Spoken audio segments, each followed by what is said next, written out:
Assalamualaikum warahmatullahi wabarakatuh. Ashamaa harka fuunee hordoftoonni Oroo Faamilii akkam naga jirtu baga nagaan jiraattan.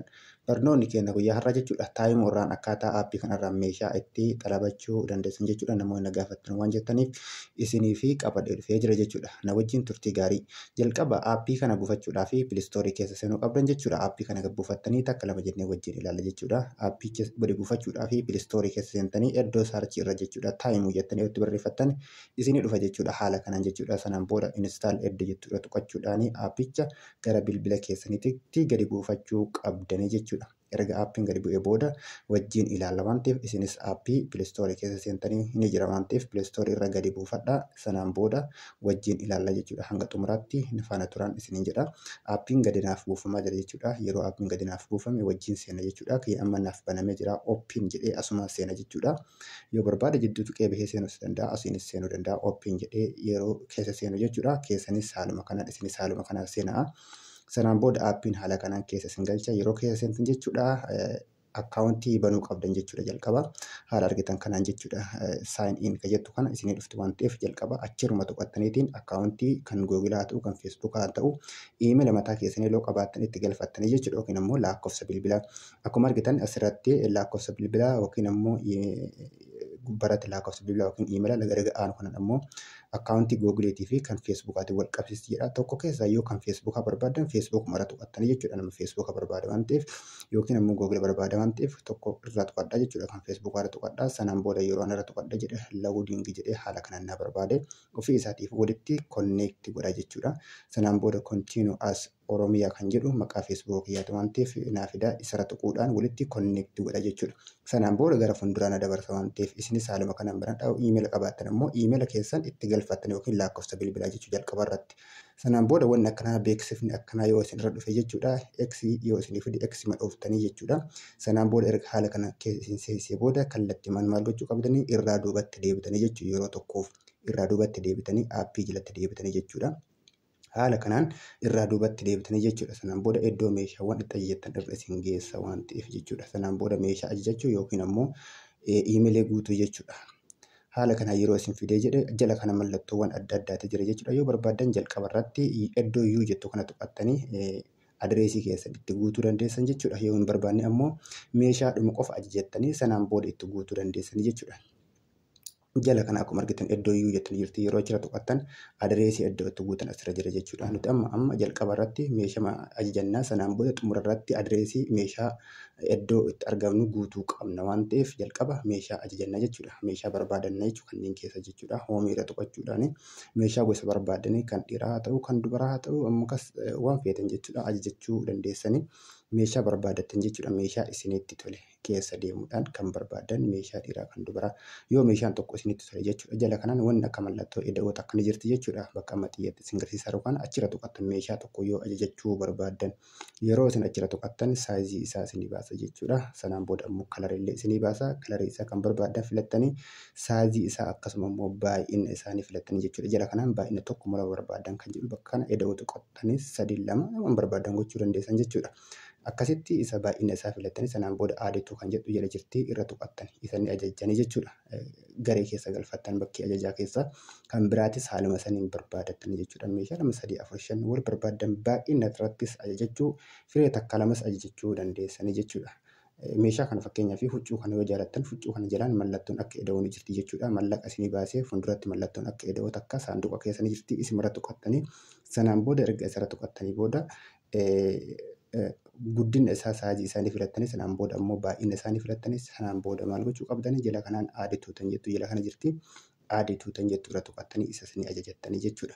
Amma huccuu 2 ajajnee jirra jechuudha. Huccuu 2 ajajnee jirra kan sadaffaatis yoo barbaanne kan arfaffaatis yoo barbaanne haaluma isinii asuma keessaa huccuu isinitti tole barbaadattanii keessaa mallattoo ida'uu san tuqattanii jechuudha. Erga mallattoo ida'uu san tuqattanii booda caammicha yookiin amma fakkeenyaaf caamma kana barbaada. Caamma kana keessa saayizii gosa 3 jira jechuudha. Kanneen keessaa tokko ni filadha.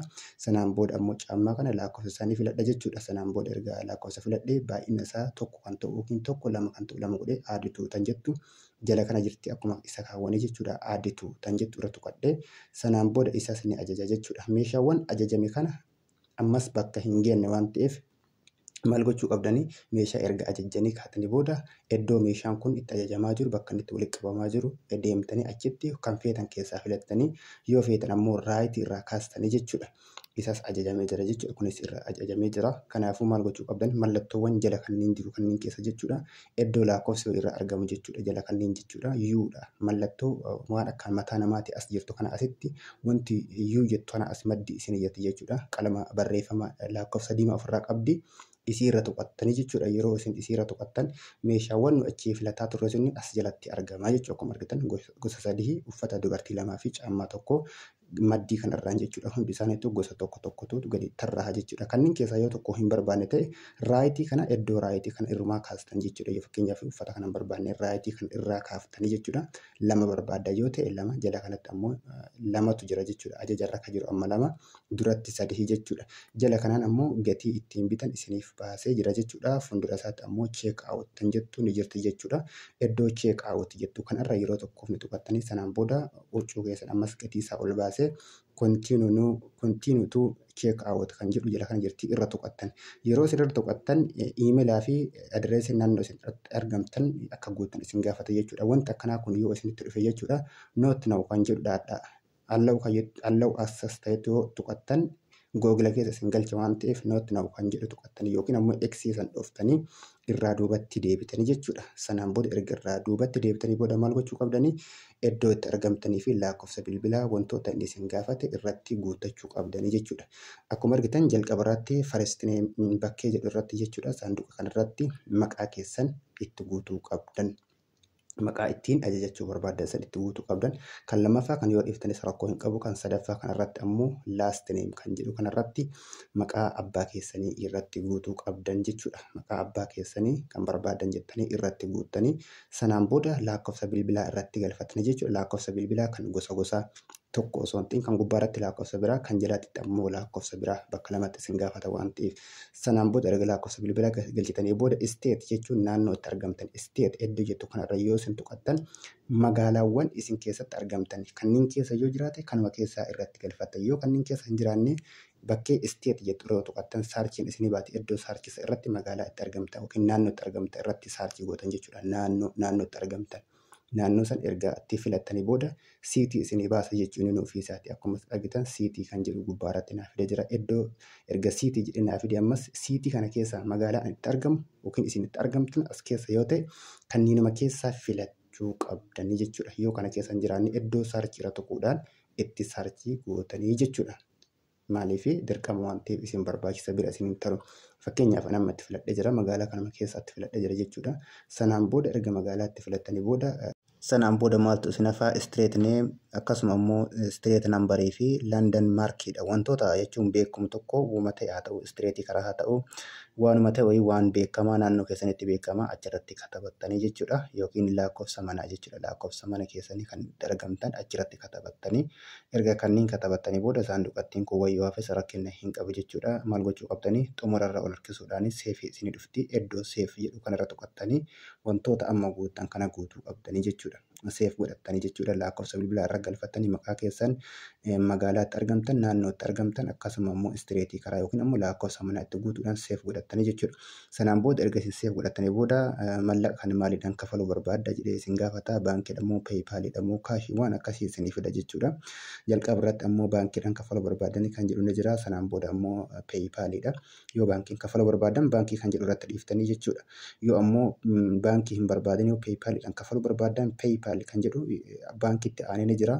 Paypal kan jedhu san irratti gaddeeffattanii jechuudha. Saanduqatti san irratti raayitii gootanii sanaan booda sammiitii kan jettu tuqattanii jechuudha. Yoo ammoo hin barbaanne kaash kan jettu xumurarra jirti. Kaashii kafaluu barbaade kan jettan taate kaashii irratti gadi deebisuudhaan qalama keessan irratti gurraachistanii jechuudha. Xumurarra gad deebisuudhaan jala kanaan maaltu isin dhufa sammiitu ordaa tayyattu isin dhufte jechuudha. Gatiin ittiin bittanis jala kanatti isiniif baha. Sammiitu order tayyattu irra tuqattanii jechuudha. Erga kaashii filattanii yookiin waan barbaaddan filattanii booda erga isin sammiitu order kan jedhu kan irra tuqattanii maaltu isin dhufa koodiin simii keessan irratti lakkoofsa bilbilaa kan isin irratti galchitan irratti isinii dhufa jechuudha. Lakkoofsa bilbilaa san yoo inni ofii isaatii fudhate yoo fudhachuu baate bilbila keessa miseejii keessa seentanii lakkoofsa bakka isin gaafate san irratti katabattanii jechuudha. Sanaan booda guyyaan isiniif meeshaan dhufu achirratti isiniif mirkanaa'a jechuudha. Sanaan booda guyyaa isiniif bilbilamee jedhe bilbila kaasuudhaanii iddoo isaa isin gaafatan wanta isaan isin gaafatan deebisuudhaanii bakka isaan itti isinii fidanitti yookiin ammoo yoo kallattii mana bira isin geessan iddoo isaa isin geessanitti dhayxanii meeshaa keessan yookiin ammoo irraa fudhachuu dandeessan isiniin jedha. Haala kanaan sirreeffadhaa. Barnoonni keenya guyyaa har'aa kana fakkaata. Nagaan naa tura.